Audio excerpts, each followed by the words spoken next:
Salam, selamat pagi, saudara-saudara yang dikasihi oleh Yesus Kristus Tuhan, dimanapun berada.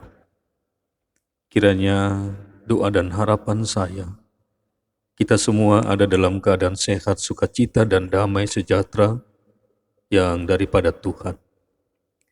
Sejenak sebelum kita menjalankan segala aktivitas kehidupan kita sepanjang hari ini, marilah kita bersama-sama mendengarkan kebenaran firman Tuhan, agar berakar, bertumbuh, dan berbuah dalam kehidupan kita yang semakin memuliakan nama Tuhan. Marilah kita berdoa. Terima kasih Tuhan, kami bersyukur kepadamu untuk anugerah kehidupan yang kembali Tuhan anugerahkan bagi kami sekaliannya. Biarlah Tuhan, sepanjang satu hari ini, kami boleh melakukan apa yang Tuhan kehendaki, terkhususnya melalui setiap kebenaran firman-Mu yang kami baca, kami renungkan setiap hari. Berkatilah firman-Mu boleh berakar, bertumbuh, dan berbuah dalam kehidupan kami untuk semakin memuliakan nama Tuhan. Berkati juga hati dan pikiran kami boleh menjadi tanah yang subur di mana benih firman Tuhan boleh berakar, bertumbuh, dan berbuah. Dalam nama Yesus Kristus kami berdoa, jadilah kehendak-Mu. Amin. Kebenaran firman Tuhan bagi kita pada hari ini, Kamis 2 Desember 2021, tertulis di dalam kitab Mika pasal pertama ayat kedua-a. Mika pasal pertama ayat kedua-a. Demikian firman Tuhan. Dengarlah, hai bangsa-bangsa sekalian, perhatikanlah, hai bumi serta isinya. Dengarlah, hai bangsa-bangsa sekalian, perhatikanlah, hai bumi serta isinya. Demikian firman Tuhan. Yang berbahagia ialah mereka yang mendengarkan firman Allah dan memeliharanya. Amin. Ada beberapa alasan untuk setiap orang tidak mengenali suara atau kehendak Tuhan dalam kehidupannya.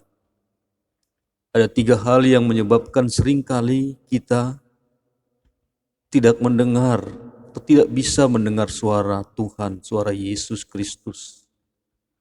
Pertama, dikuasai oleh ketakutan.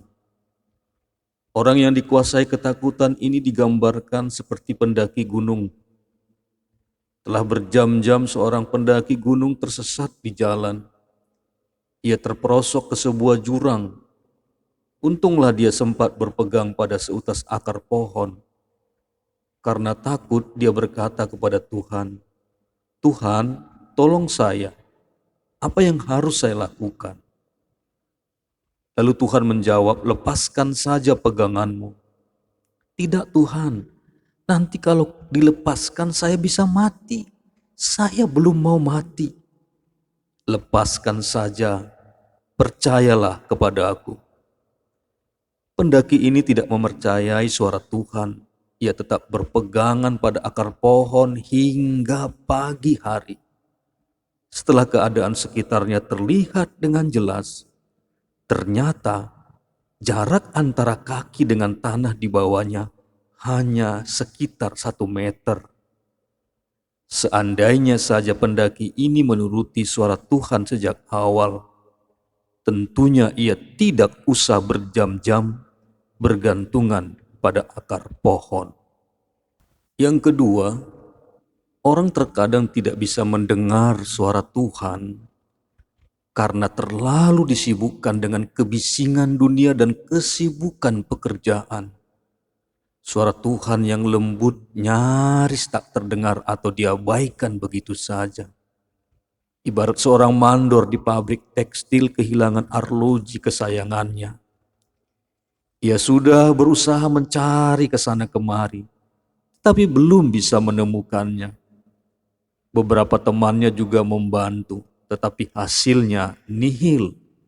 Suara mesin dan suara orang berbicara lebih keras dibandingkan suara detak jam. Ketika saatnya jam istirahat, semua pekerja beristirahat untuk makan. Semua mesin pun dimatikan sehingga keadaan di ruangan tersebut sunyi. Seorang pekerja dengan sengaja tetap berada di ruangan tersebut. Ia mulai membuka telinganya lebar-lebar untuk mendengarkan bunyi suara jam. Setelah beberapa menit, akhirnya pekerja ini bisa mendengar dengan jelas suara jam. Dengan segera ia bisa menemukan arloji yang hilang. Hal yang ketiga, tidak lagi memiliki hubungan intim dengan Tuhan. Hubungan intim atau hubungan akrab ini bisa diperoleh dengan cara mempunyai waktu khusus untuk berdoa.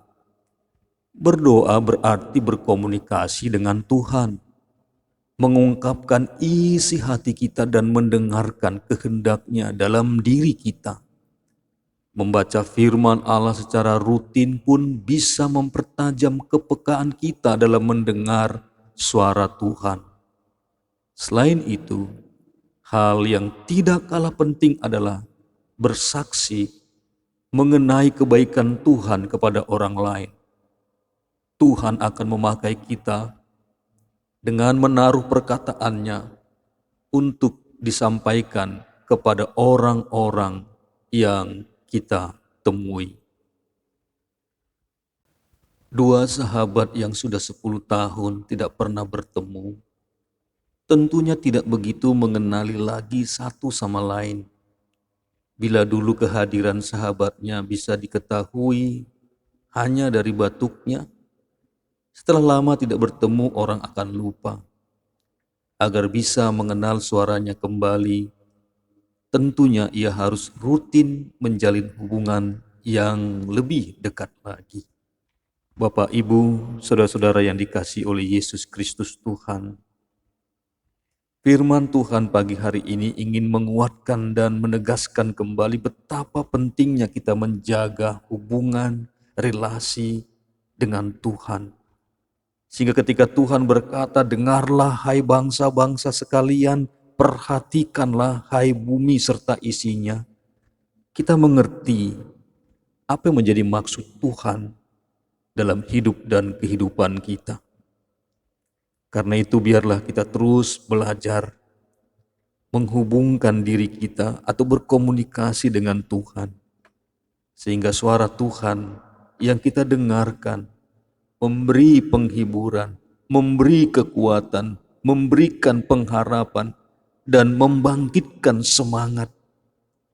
Sehingga kita berkata dan berseru kepada orang-orang di sekeliling kita. Kita menyaksikan betapa Tuhan senantiasa ada di dalam kehidupan kita. Baik ketika kita menghadapi pergumulan berat, ketika kita mendengar suaranya, kita menjadi tenang dan memperoleh semangat kembali. Selamat senantiasa mendengarkan suara Tuhan dan menyampaikan suara Tuhan itu kepada orang-orang di sekeliling kita. Perhatikanlah, hai bumi serta isinya. Selamat pagi. Tuhan Yesus Kristus memberkati kita sekaliannya. Terima kasih Bapa dalam surga, kami bersyukur atas firman-Mu yang boleh mengajar kami untuk semakin mengerti dan mengenal suara Tuhan yang berseru kepada hidup dan kehidupan kami. Kami senantiasa dengar-dengaran akan firman-Mu, dengar-dengaran akan perintah Tuhan, untuk kami sampaikan, kami lakukan di dalam hidup kami, hidup keluarga kami, dan hidup bersama-sama dengan seluruh anggota jemaat kami. Berkati kami dalam pekerjaan dimanapun kami berada hari ini. Segala puji, hormat dan kemuliaan hanya bagi-Mu. Dalam Yesus Kristus Tuhan, kami berdoa, jadilah kehendak-Mu. Amin. Selamat pagi, sampai berjumpa.